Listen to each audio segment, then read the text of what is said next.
문학 치료를 활용한 니트 청년의 자기 회복 과정에 관한 연구 발표를 맡은 정성호입니다. 발표의 그 차례는 먼저 서론, 그리고 이론적 배경, 다음은 연구 방법, 그리고 또 세 가지 그 연구 결과, 그리고 마지막은 논의 및 결론, 이런 식으로 발표를 하겠습니다.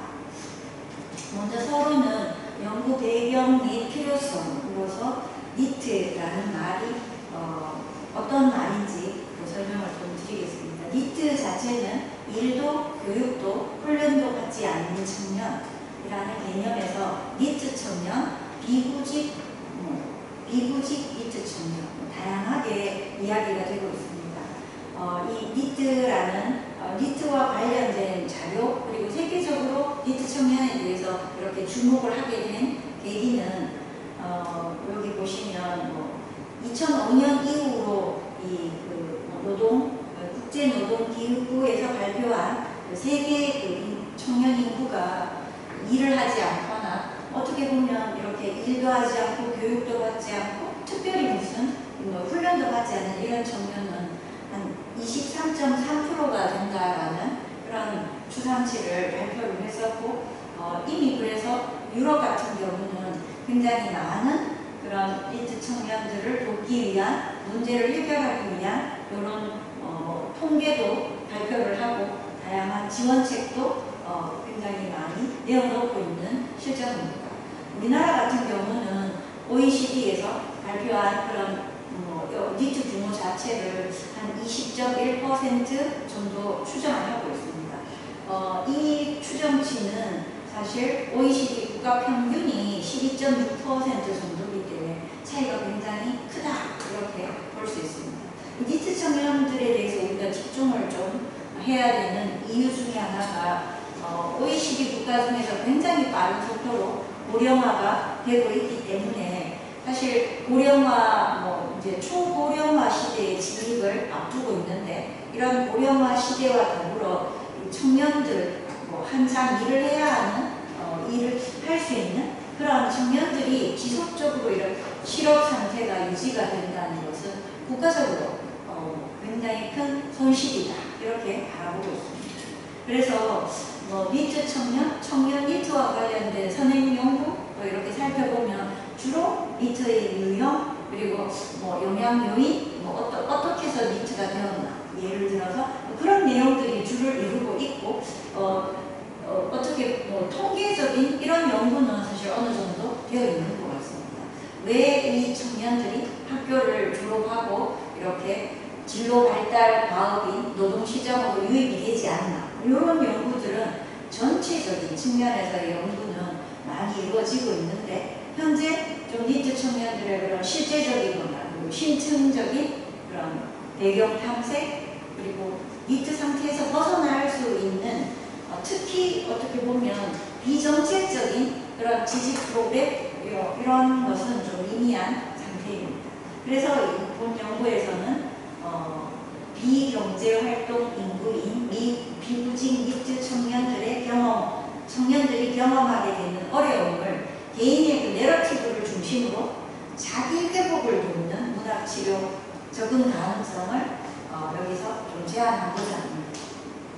이때 나온 자기 회복 같은 경우는 최근 정신보건 현장에서는 개인의 그 내적인 병을 낫게 한다, 병이 낫는다 하는 개념보다는 원래 건강했던 자기의 상태로 되돌아가는 것, 회복하는 것, 이런 것을 강조하는 패러다임으로 좀 변화하고 있는데 이런 변화를 니트 측면에도 적용을 해서 니트 이전의 상태로 돌아갈 수 있도록 돕는 것을 이제 자기 회복이라는 관점을 가져와서 적용을 했습니다.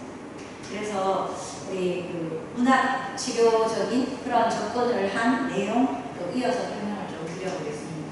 일단 이론적 배경에서는 니트 청년이라는 단어가 어떻게 해서 나왔는지 여기 영국에서 처음 사용하기 시작을 했고 또 OECD 같은 경우는 2014년부터 각 국마다의 그런 니트 상태에 있는 청년 고용 지표를 이렇게 비교해서 발표하는 이런 통계 자료들을 2014 2014년부터 꾸준히 좀 발표가 되고 있습니다. 우리나라 같은 경우도 어떻게 보면 다양한 니트 청년의 그런 정의도 있는데 여기 15세부터 29세로 보통 우리나라에서 니트 연구와 관련해서 15세부터 29세로 이렇게 정의를 해서 실업자 그리고 또 기혼자 또 포함하고 경제활동 인구조사, 패널 조사 등에서 지난 일주일 동안 예를 들어 그런 공부를 하거나 그리고 훈련기관, 직업훈련기관을 가거나 이런 걸 빼고 이런 정도로 니트 청년을 했는데 여기 본 연구에서는 니트 청년의 나이 기준을 만 19세부터 29세로 하고 그리고 미혼이 정규 교육기관에 다니지 않고 입시학원이나 취업학원 이런 데 다니지 않고 가사노동 하지 않고 심신장애가 없고 군대를 대기하지 않는 사람 조금은 까다롭게 정리를 했습니다. 이렇게 정리를 하게 된 이유는 이 연구 자체가 우리 D광역시의 사업에 니트 청년 지원 사업의 일환으로 실행이 되었기 때문에 이런 기준으로 연구가 진행이 되었습니다. 여기 또 이제 두 번째로 그러면 니트 청년의 그런 단어는 그렇게 왔는데 문학치료와 자기회복이라는 핵심 키워드를 좀 살펴보도록 하겠습니다. 문학치료는 읽기와 쓰기라는 문학의 그런 기본 기능을 강조하고 다양한 매체를 활용합니다. 시, 산문, 드라마, 소설 등과 같은 문학적인 매체뿐만 아니라 미술, 음악, 동작 등 다양한 구성적인 매체를 좀 활용을 해서 어떻게 보면 직접적인 그런 상담의 분위기보다는 문학적 매체를 활용해서 보다 안전하게 자신의 이야기를 할 수 있도록 돕는 그런 문학치료의 특성을 살려서 니트 청년들에게 어떻게 보면 자신을 좀 돌아보고 좀 자신을 좀 잘 인식할 수 있게 돕는 그래서 예전에 건강한 내지는 니트 상태 이전에 나로 돌아갈 수 있도록 돕는 그런 프로그램으로 구성을 했습니다. 자기 회복 같은 경우는 사실 이 자기 회복 그리고 또 제가 여기 문학치료에서 자기 인식을 돕는 프로그램 이렇게 강조를 드렸는데 그 이유는 철학에서의 그 또 앞서서는 정신보건 측면에서 자기 회복을 설명을 드렸는데 철학적인 관점에서 자기 회복은 사실 인간은 실존적인 존재다. 그래서 사실 실존적인 존재의 그 회복이 자기 인식에서 출발한다라고 얘기를 합니다. 그래서 문학치료도 이런 개념을 빌려와서 접목을 해서 좀 진행을 하는 자기 인식을 돕는 데 포커스를 맞춘 프로그램으로 구성을 했습니다. 다음은 이제 연구 방법입니다. 연구 방법은 우리 D광역시에서 실시한 기구직 니트 청년 지원 사업 중에 문학치료 프로그램 8명이 참여를 했는데 3개월 정도 진행을 했습니다. 그런데 여기 프로그램은 한 8회 정도 실시가 되었고 회당 90분 진행이 되었고 중간중간 개별 인터뷰를 2회 실시를 했습니다. 이 지금 이제 참여자의 특성 중에 하나가 사실 뒤에도 좀 나오지만 거의 니트 상태라는 말은 조금 그렇지 간단한 아르바이트를 하고 있는 그런 우리 참여자들은 좀 있을 수 있지만 대체적으로는 아주 은둔 고립형 청년이라고 보시면 훨씬 더 이미지가 맞다고 보시면 됩니다. 그래서 이 지속해서 참여하는 게 좀 어려웠습니다. 그래서 연구 참여자로는 지속해서 참여한 5명의 참여자 텍스트를 중심으로 이렇게 분석을 했습니다. 네. 그래서 우리 또 이런 내용이고 연구 참여자는 이렇습니다.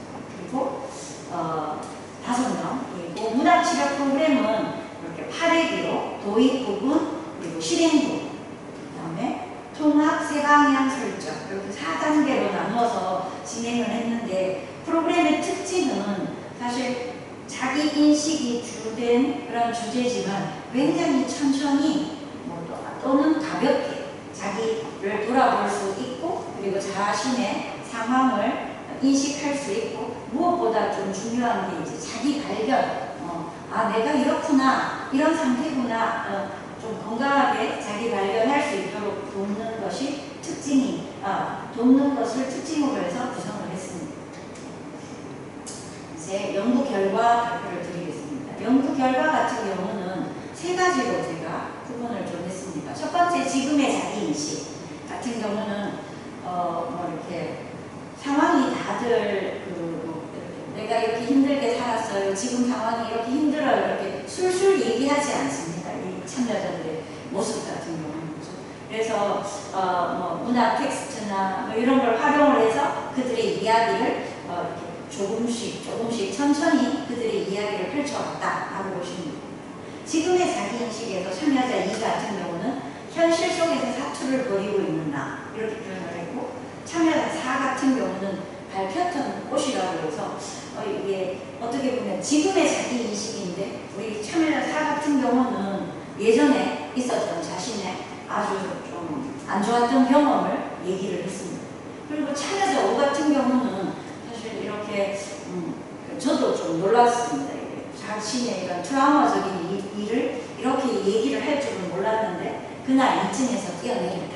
라고 해서 자신에게 그 아버지, 좀 폭력적인 아버지와의 관계에서 거의 자살 시도를 한 그런 경험을 이야기하기도 했습니다. 두 번째 결과로서 자기 회복 과정으로서의 자기인식 및 수용. 요거는 또 참여자 1 같은 경우도 지금 어떤 일을 하고 있지는 않는데 요리 좀 하네? 내가 이제 보니까 주변 사람들한테 이렇게 좋은 칭찬을 들어도 굉장히 불편했다고 그래요. 근데 언제 혼잣말처럼 내가 요리 좀 하네? 이런 얘기를 좀 하게 되었다. 두 번째는 우리 참여자 2 같은 경우는 내가 정말 화가 나는 게 조절이 잘 안 된대요. 그래서 여기 참여도 기분 전환용으로 왔었는데 이렇게 어느 정도 계기가 진행되면서 내 생각만 하고 내가 살았구나. 참 주변 사람들한테 미안하다. 이런 인식을 통찰하게 됐습니다. 그리고 참여자 3 같은 경우는 내가 그래도 소소하게 열심히 노력하며 잘 살고 있네. 이런 걸 또 발견하기도 했습니다. 참여자 4 같은 경우는 꽃이 질 때까지 기다려 주어야 합니다. 이런 우리 시콜라스 작업에서 시에서 시어들을 올라와서 만들었는데 요것을 가장 마음에 들어하고 이런 시를 만들기도 했습니다. 그 다음에 참여자 5 같은 경우는 지금이 나에게 플러스가 되는 시간이다 라고 얘기를 했습니다. 우리 참여자 같은 경우는 정신과 치료도 받고 있는 과정이었는데 지금의 이런 자신에 대해서 이런 통찰을 하게 되었습니다. 그 다음에 이제 마지막으로 새로운 의지의 발현인데 모든 참여자가 새로운 의지의 발현을 보이진 않았습니다만 참여자 1, 2, 3 같은 경우는 이제 나 어떻게 노력해서라도 취업해야 된다. 그리고 잃어버린 나를 좀 찾아와야겠다. 이런 표현을 하기도 했습니다. 이제 마지막 논의 및 결론 같은 경우는 이 참여자들의 글이나 인터뷰, 그 내러티브 통해서 자기 자신을 조금씩 누가 뭔가 학습이나 교육을 통해서가 아니라 자신이 자신의 삶을 되돌아보면서 이런 것들을 알아차리게 됐다. 이게 어떻게 보면 저는 이제 문학치료적 접근이 굉장히 은유적이고 돌아서 이렇게 묻다 보니까 가능하지 않은 생각이 듭니다. 물론 이제 요 내용 자체가 모든 니트 청년들에게 적용하기에는 또 제한점이 있습니다. 연구 참여자가 5명 정도였기 때문에 바로 일반화하기는 어렵지만 지속적으로 이런 문학 치료적인 비정책적인 지지 프로그램들이 적용이 되어진다면 분명히 문학 치료가 그런 그들의 자기 회복을 돕는 데는 도움이 되리라 생각합니다. 발표는 여기까지 하겠습니다.